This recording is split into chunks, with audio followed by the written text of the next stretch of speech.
Assalamualaikum warahmatullahi wabarakatuh, teman-teman. Selamat pagi.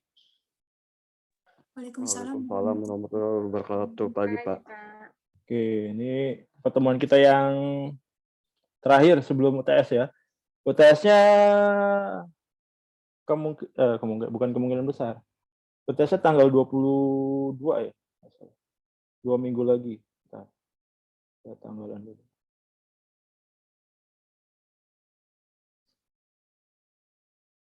Ya, UTS-nya tanggal 22 Januari. Formatnya sama, UTS-nya ada dua ini. Saya share dulu deh.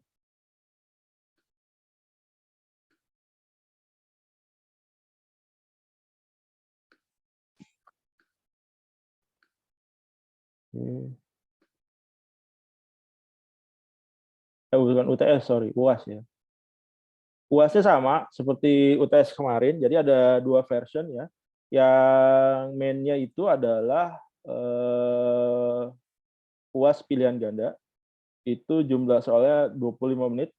Waktu pengerjaannya kemungkinan 25 menit ya. Jadi saya kasih waktu satu soal itu 1 menit. Kayak jumlah soalnya 25, UAS-nya sama. Jadi ketentuannya juga sama, tatibnya sama ya.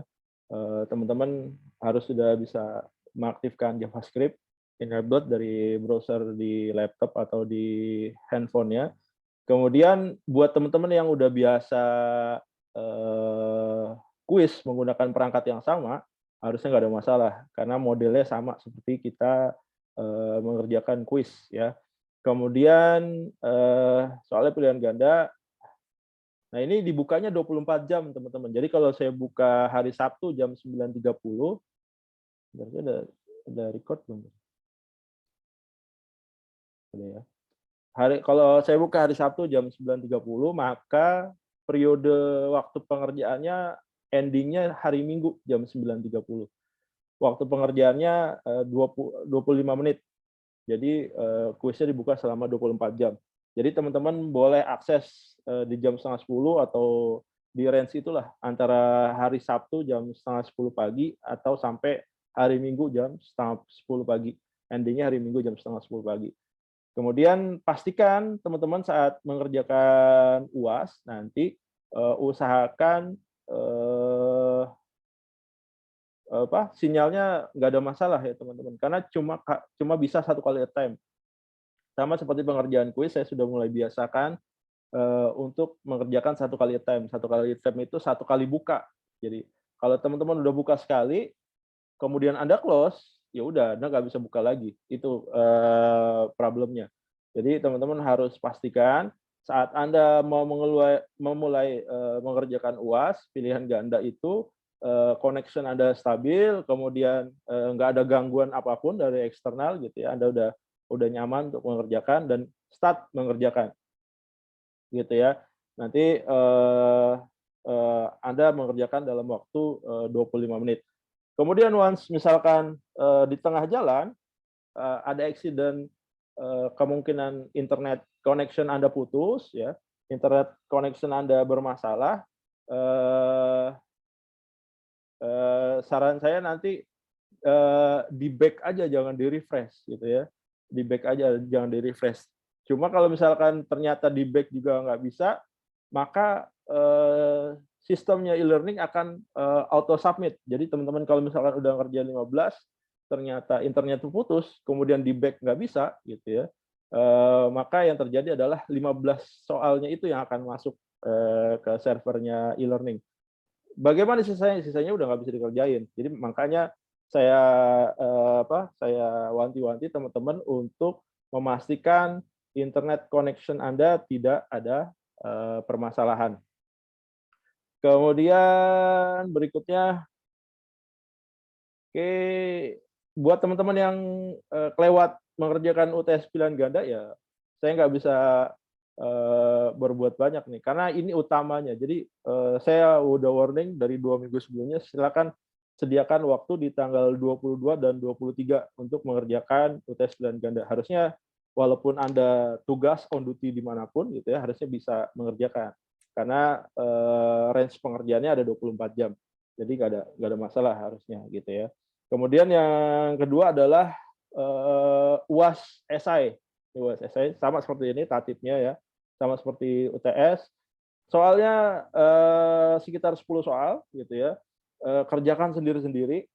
Kemudian jangan nyontek dari temennya, jangan plagiat dari temennya. Jawabannya jangan dari hasil browsing, teman-teman. Kenapa jawaban jangan dari hasil browsing? Karena mayoritas pertanyaannya saya meminta pendapat Anda. Jadi kalau Anda jawabnya dari hasil browsing ya salah otomatis gitu ya. Usahakan kerjakan sendiri-sendiri. Setiap plagiarisme nanti kan saya koreksi itu ya sama seperti seperti tugas gitu. Setiap plagiarisme ketahuan gitu ya antara jawaban yang satu dengan jawaban yang lain pasti ketahuan. Saya begitu koreksi baca lagi teman berikutnya, loh kok ini sama nih jawabannya sama yang mana nih? Nanti di situ akan dikenakan sanksi nilai kosong, jadi nggak ada nilainya ya untuk jawaban yang sama. Kemudian kerjakan pada kertas kosong, ya sudah biasa, ditulis tangan, tulis dengan jawaban yang jelas, ya tulisannya harus jelas, bisa dibaca, gitu. Kemudian difoto atau di scan, terserah Anda mau foto atau scan. Ya pasti hasil fotonya atau hasil scanningnya harus clear, harus jelas, harus kelihatan, harus bisa dibaca. Jadi begitu Anda selesai foto atau selesai scan di preview sama Anda gitu, dilihat bisa dibaca atau enggak. Kalau nggak bisa dibaca, saya sarankan ulangi fotonya atau ulangi scanningnya ya. Kalau mau simpel di foto gitu ya, pastikan jelas dan nggak blur ya. Kemudian ya ini jawaban harus jelas, bisa dibaca.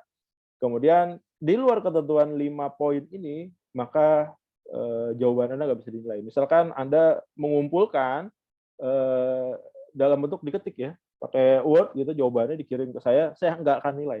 Saya anggap Anda tidak mengikuti ujian esai.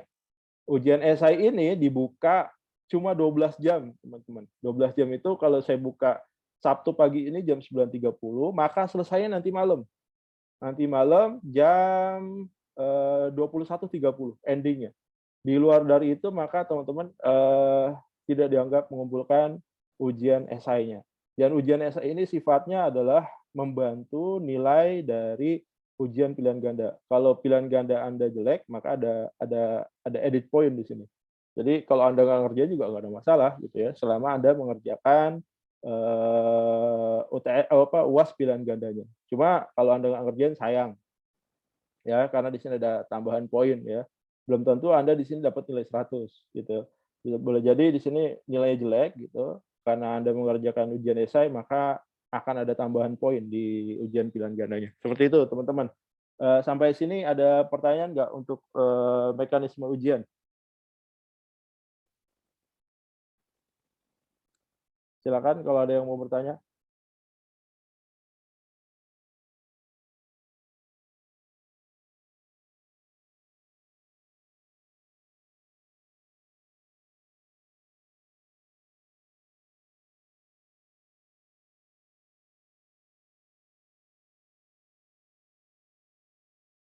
Nggak ada? Oke.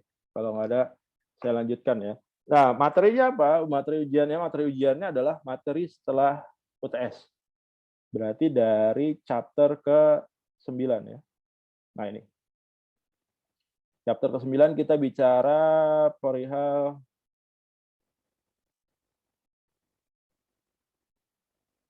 ini Perpres nomor 95 tahun 2018 ya.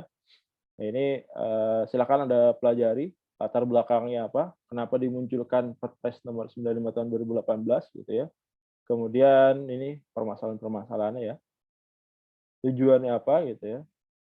Silakan Anda pahami. Ini visi misinya, kemudian prinsip-prinsipnya, kemudian ada apa? Tata organisasinya di dalamnya kalau nggak salah ya. Tata kelola, arsitektur, manajemen, ini penyelenggaranya, penyelenggaranya siapa aja gitu. Nanti Anda baca, Anda pahami gitu. Karena apa? Ujiannya online ya Anda mau buka buku terserah Anda. Yang pasti jangan pernah plagiat ya, nyontek dari teman. Ya ini silakan Anda pahami untuk materi ke-9 gitu ya. Kemudian lanjutannya materi ke-10. Materi ke-10 ini kita bicara tentang ini kaitan antara TIK dan MDG, Millennium Development Goals ya. Poin-poinnya ada beberapa poin di MDG ya. Nah, ini tujuan-tujuannya ya. Ini poin-poin tujuannya. Ini kaitannya antara TIK dan MDG. Kemudian seberapa besar perannya TIK terhadap MDG, kemudian teknologi-teknologinya apa aja ya. Bagaimana peran TIK bagi Millennium Development Goals ya. Oke, ini lanjutannya di chapter ke-11.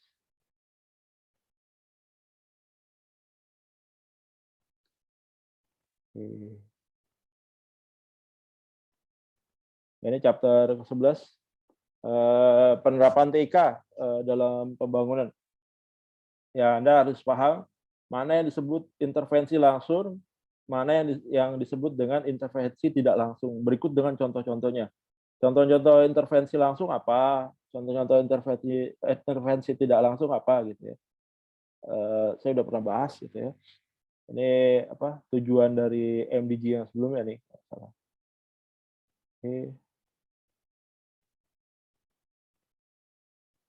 Ada beberapa sampel-sampel ya dari contoh intervensi TIK langsung dan tidak langsung. Nanti Anda bisa baca sendiri di sini.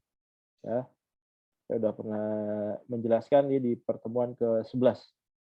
Ya.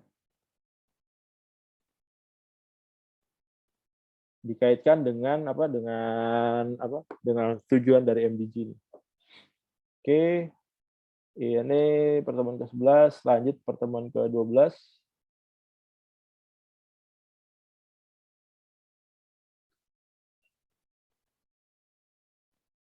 Ini penerapan TIK di berbagai sektor di beberapa negara ya. Ini merujuk juga ke goals-nya dari MDG, lanjutan dari dua materi sebelumnya ya. Ini masih juga sama gitu ya, bicara tentang intervensi langsung dan intervensi nggak langsung. Cuma ini lebih menyasar kepada aplikasi-aplikasi yang sudah digunakan di beberapa negara ya.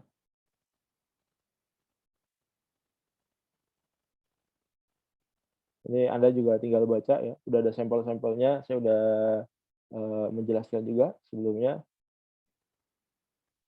Oke, materi ke-12, materi ke-13.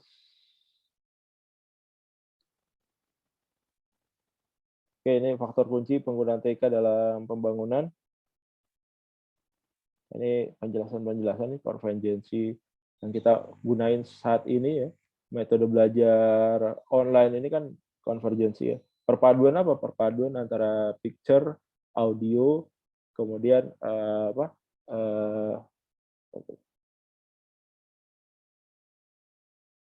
berbagai disiplin ilmu ya.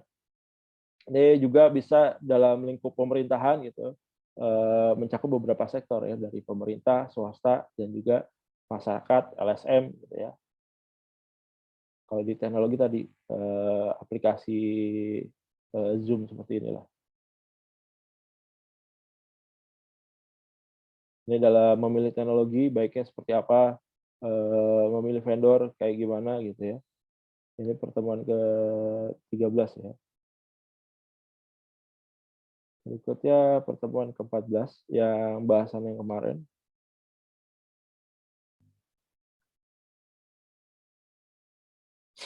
Nah, ini TIK dan mitigasi bencana. Di sini saya bicara tentang sampel-sampel penggunaan TIK untuk memitigasi bencana. Ya, berikut dengan definisi-definisi dari berkaitan dengan bencana. Ada bahaya, resiko, elemen, kerentanan, ketahanan, kemudian rehabilitasi, rekonstruksi ya. Nanti Anda harus memahami bedanya rehabilitasi dengan rekonstruksi itu apa. Kemarin saya sudah menjelaskan juga. kemudian mitigasi, kesiapan, pencegahan, ya. Ini gambaran apa, review bencana yang ada di Indonesia ya, dari 2016 sampai 2019. Ya, ini definisi-definisi ya, bahaya, resiko, kapasitas gitu ya. Nah, ini gimana caranya mengecilkan resiko ya, kemarin saya udah jelasin. Caranya mengecilkan resiko dengan apa? Memperbesar kapasitas atau mengurangi biaya atau mengurangi bahaya atau mengurangi kerentanan. Ini rumusnya kayak gini. Oke. Nah, ini ya, bedanya rehabilitasi dan rekonstruksi ya. Kemarin ini picture-nya seperti ini. Secara garis besarnya, ini mitigasi ya. Gimana cara kita melakukan mitigasi dan juga Anda udah bisa apa membayangkan ya peran TIK untuk melakukan mitigasi itu apa gitu ya. Harusnya udah ada bayangan dan syukur-syukur Anda bisa dapat ide juga buat bikin skripsi ya dari topik-topik kayak gini nih. Ini siklus manajemen informasi ya. Karena apa? Karena di daerah bencana sangat penting ya informasi ya. Dan informasi itu harus berdasarkan data.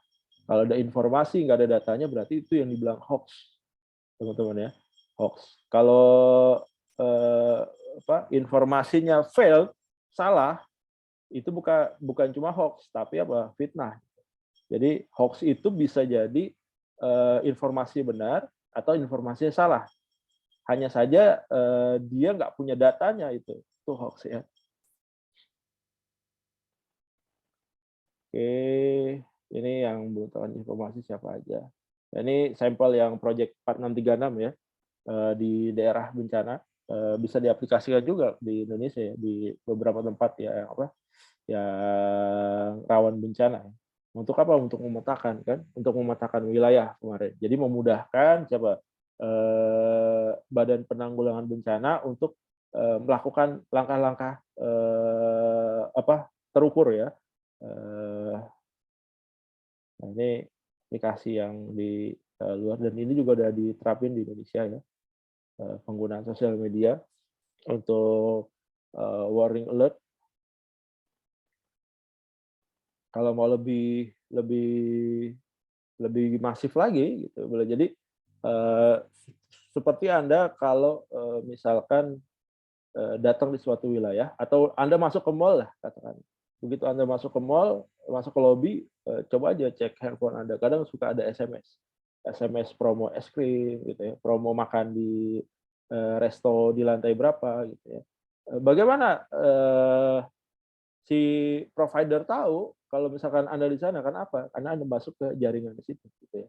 Dan itu juga bisa dijadikan alert buat apa? Buat penanggulangan bencana gitu ya. Jadi orang-orang yang ada di lingkup di area terdampak gitu ya bisa menerima SMS dan itu bisa bisa lebih cepat mungkin memberikan kabar dan bisa mengurangi korban jiwa ya. Nah, ini basis data SIG ya. SIG ini happening juga. Sensor ya. Kemarin saya bicara tentang apa? Sensor tsunami ya. Karena di Indonesia beberapa kali terjadi tsunami.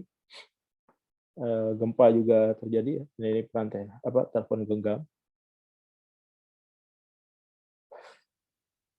Oke. Oke. Itu materi terakhir untuk ujian sistem pemerintahan elektronik gitu ya. Sampai sini ada pertanyaan nggak materi after mid test buat teman-teman? Ada yang mau ditanyakan sebelum kita mid test? Jadi minggu depan kita masih minggu tenang, tanggal 14 kalau nggak salah ya, apa tanggal 15. Dan minggu depannya lagi tanggal 22 kita ujian. Silakan yang mau bertanya materi after mid test. Ada?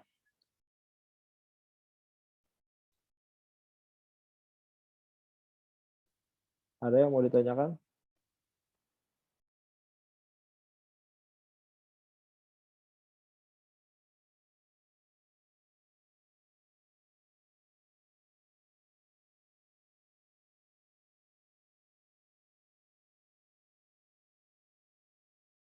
Nggak ada. Oke, kalau nggak ada, berikutnya informasi berikutnya.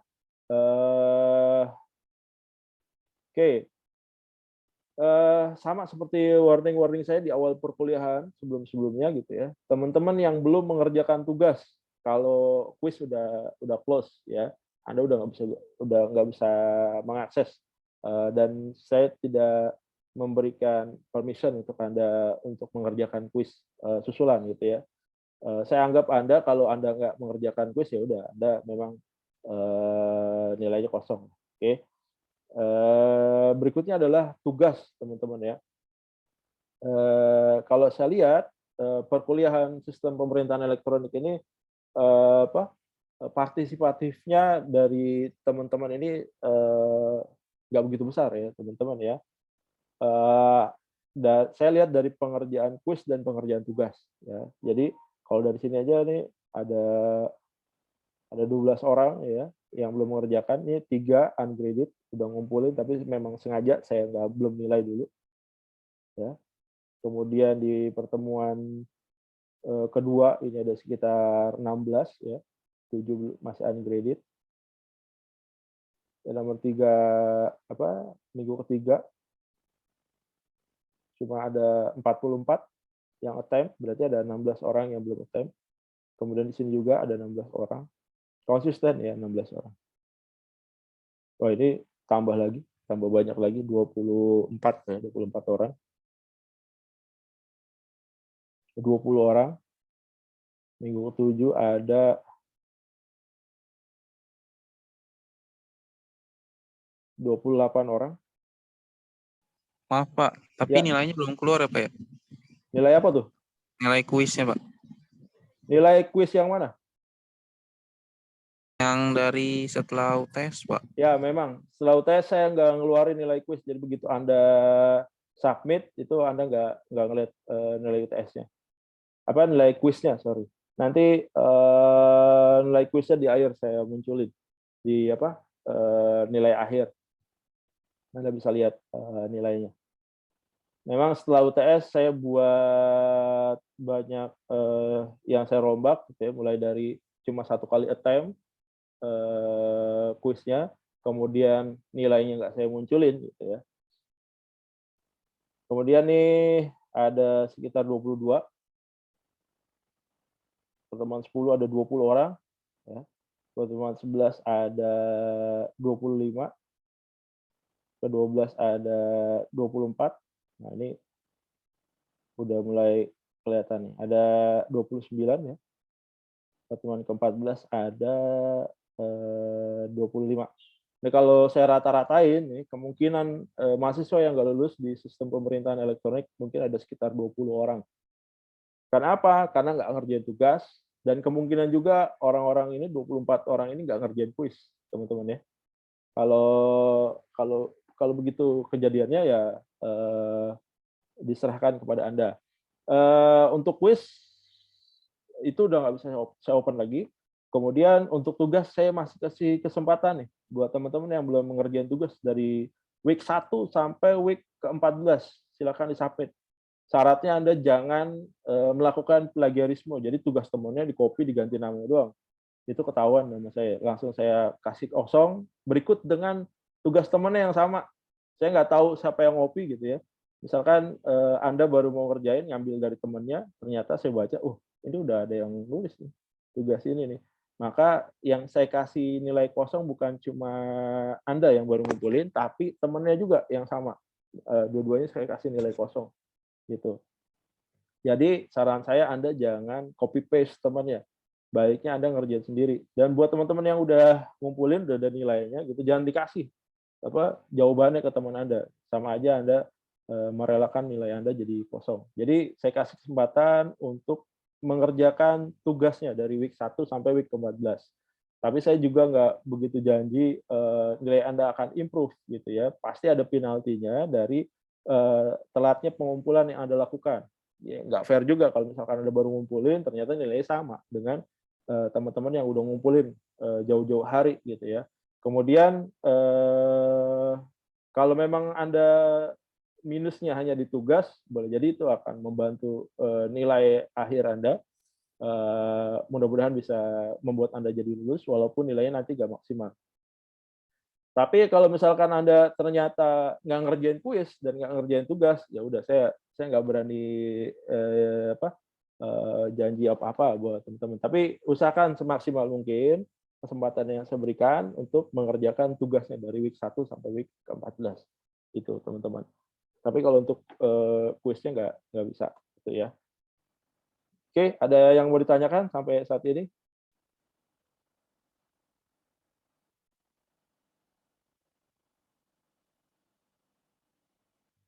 Nah, ini ada yang nanya nih, Pak nih di tugas sebelumnya saya mendapatkan nilai kosong atau nilai 20 nih. Karena apa? Karena tugas saya plagiat, gitu ya. Pasti ada teman-teman ada yang mengalami hal yang sama dengan orang yang nanya ini. Tugas saya plagiat, Pak, terindikasi plagiat dengan rekan yang lainnya. Gimana nih, Pak? Saya mau memperbaiki nilainya. Saran saya Anda ngerjain ulang, bikin jawaban tugas yang baru, gitu ya, yang original versi Anda. Silakan disubmit ulang. Ini sarana Anda untuk memperbaiki nilai. Ya, apalagi nanti Anda lihat nilai UTS Anda. Kalau nilai UTS Anda di bawah 60 itu berarti warning keras buat Anda untuk melakukan ini semaksimal mungkin ya teman-teman ya. Karena di tiap pertemuan pasti saya temuin ada teman-teman yang plagiat. Kalau dari waktu pengumpulannya sebenarnya bisa kelihatan ya siapa yang nyontek, siapa yang dicontek gitu. Tapi saya kasih punishment untuk keduanya. Karena apa? Karena yang ngasih contekan dia udah membantu rekannya untuk membuat curang gitu ya. Jadi saya anggap dua-duanya melakukan kecurangan, jadi dua-duanya saya kasih penalti. Buat teman-teman dicek lagi nilainya gitu ya. Biasanya kalau saya kasih nilai 0 atau saya kasih nilai 20 itu ada indikasi Anda melakukan pelanggaran. Biasanya saya kasih keterangan tugasnya sama dengan siapa, tugasnya sama dengan si A atau si B atau si C gitu ya. Saya nggak mau mempermasalahkan siapa nyontek siapa, pokoknya dua-duanya saya kasih penalti. Nah, untuk Anda yang mendapatkan nilai itu, saya sarankan Anda kerjakan ulang tugasnya dengan versi original, versi Anda sendiri, dan jangan nyontek temannya atau karena Anda ngulang gitu, Anda nyontek ke teman yang lain. Jadi itu bisa membahayakan teman Anda yang udah lolos sebelumnya, jangan sampai seperti itu. Jadi usahakan Anda jawab jawaban Anda sendiri, gitu teman-teman. Ada yang mau ditanyakan sampai saat ini?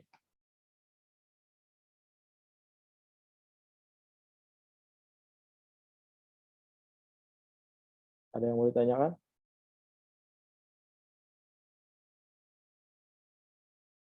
Nggak ada? Oke, kalau nggak ada, saya ulangi tadi, UTS kita di tanggal 22, ya, karena 23-nya hari Minggu, 22 Januari 2022. UAS-nya ada 2, UAS-nya ada pilihan ganda dan ada esai. Yang utamanya adalah UAS pilihan ganda, itu utama. Pastikan nilai Anda maksimal di UAS pilihan ganda. Kemudian UAS esai itu UAS pilihan ganda itu waktu pengerjaannya 24 jam. Waktu available time-nya buat mengerjakannya 24 jam. Waktu pengerjaan itu hanya 25 menit. Soalnya 25, waktu pengerjaannya 25 menit. Jadi satu soal itu cuma 1 menit. Oke. Kemudian UAS esai. UAS esai itu waktu pengerjaannya 12 jam, dibuka selama 12 jam. Jadi saya buka jam 9.30 pagi, saya tutup jam 21.30 malam. Itu close. Di luar itu saya anggap Anda tidak mengerjakan UAS esai-nya. Dan UAS esai ini hanya sebagai support nilai bagi UAS pilihan gandanya. Jadi UAS pilihan ganda Anda dapat support nilai dari UAS esai-nya. Kalau ada pertanyaan, boleh nggak saya nggak ngerjain UAS esai? Boleh. Bebas, Anda nggak ngerjain UAS esai, asal Anda mengerjakan UAS pilihan gandanya. Cuma konsekuensinya kalau Anda nggak ngerjain UAS esai, nggak ada nilai tambah buat Anda. Once Anda dapat nilai jelek di pilihan ganda, ya udah, nilainya apa adanya, gitu ya, teman-teman. Nanti saya buka semuanya itu ada di section ke-16. Di section ke-16 Anda tinggal ngecek masuk di sana di tanggal 22 Januari. Dua-duanya saya open di sana. Dan juga saya open di Siakat. Saran saya Anda ngumpulin di e-learning atau di Siakat boleh. Tapi kalau mau difokuskan ngumpulin di e-learning aja nggak ada masalah saya. Biasanya nanti saya cek orang yang ngumpulin di e-learning ada apa enggak. Kalau misalkan dia nggak ada di e-learning, maka akan saya cek di Siakat. Jadi kedua tempat itu saya cek. Kalau dua-duanya nggak ada, maka saya anggap Anda tidak mengumpulkan ya UAS esai ya. Oke, kalau UAS pilihan ganda hanya ada di e-learning. Oke, itu pengumuman pertama. Pengumuman keduanya soal UAS itu fokus pada pertemuan ke-9 sampai pertemuan ke-14. Fokus pada pertemuan 9 sampai pertemuan ke-14. Jadi silakan Anda pelajari, Anda pahami agar bisa menjawab pertanyaan yang saya ajukan. Saran saya sebelum Anda buka soal gitu ya, khususnya untuk pilihan ganda, Anda belajar dulu gitu ya. Boleh nggak buka buku saat Anda mengerjakan UTS atau UAS? Boleh.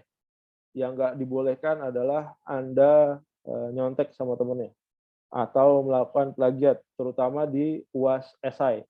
Karena UAS esai ketahuan banget kalau Anda plagiatnya ya teman-teman ya. Karena mayoritas pertanyaan yang saya ajukan adalah meminta pendapat Anda. Jangan juga Anda nyari jawabannya browsing di internet. Nggak ada yang nyambung, teman-teman. Nggak ada yang nyambung. Karena pertanyaan saya nggak ada di internet. Gitu ya, jawabannya nggak ada di internet. Kalau Anda jawab copy paste yang ada di internet itu jauh banget nyambung. Mungkin pengertiannya ada, definisinya ada.